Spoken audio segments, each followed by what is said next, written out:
instances, you may not be accepted if you have moved away from the university area or you have one of a number of disqualifying diseases. Once your body arrives, it will be used for medical research and education.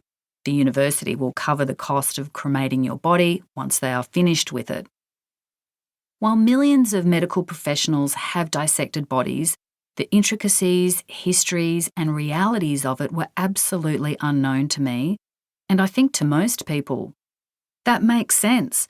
Why would we need to know about it? Let's just leave it to the doctors. Also, this isn't an easy world to contemplate. Dismemberment is pretty horrible, really. But I think this is where the problem starts. People start to imagine what happens in a dissecting hall. I know I have. And then every so often there is a terrible scandal which taps into the worst in our imagination. In 2019, the French newspaper L'Express reported that thousands of people who had donated their bodies to the prestigious Paris Descartes University Body Donation Centre had been kept in shocking conditions. As they reported, bodies were left to rot, eaten by mice, to the point where some had to be incinerated without being dissected. Bodies piled on top of each other without any dignity and contrary to any ethical rule. Families and many anatomists were left horrified. The centre was closed and the public's fears were confirmed. The varied way people react to whole body donation reminds me of 19th century Irish surgeon and artist Joseph Maclise's drawings of the aortic arch. His drawing of the arches may look like a page of half-cinnamon donuts with little twigs coming out the side, but what I love is the different way the arteries come off the arch. They split, curve and wander in an array of patterns. It says to me, aha, so we are all just a tiny bit different on the inside. Humans are not all exactly like each other. These sorts of little variations occur absolutely everywhere in our bodies. Just as we are distinct on the outside, we are unique on the inside too. It's the same with the way we view the world. We all have our own take. I've had some people say to me, whatevs, dissection, what's the big deal, you're dead. While others have blanched, disgust in their eyes, and I feel embarrassed and wish I was writing a book about bees or something. Within the profession, responses are varied too.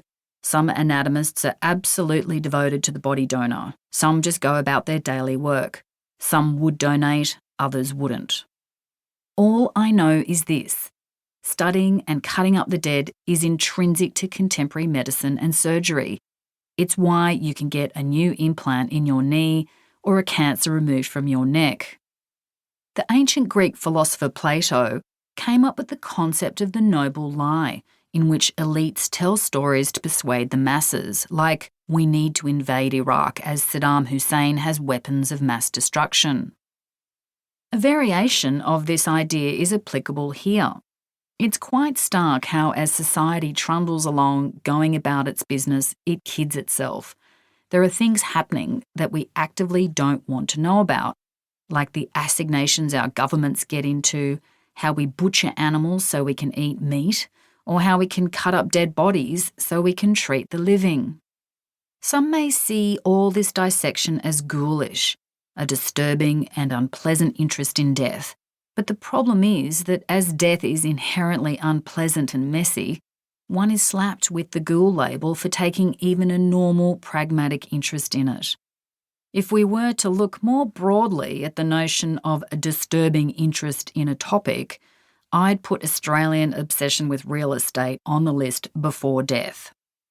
To be able to not think about death in any way is perhaps a sign of just how affluent our society has become. You call me ghoul, I call you lucky, maybe even privileged. But people are instinctively interested in bodies, particularly dead ones, and this might explain why millions and millions of people have seen Dr. Gunther von Hagens's Body Worlds exhibition in some 150 cities across the world. My normal interest in my grandparents' decision to donate themselves to science shaped me in some way. This may sound dramatic, but it's also been an unusual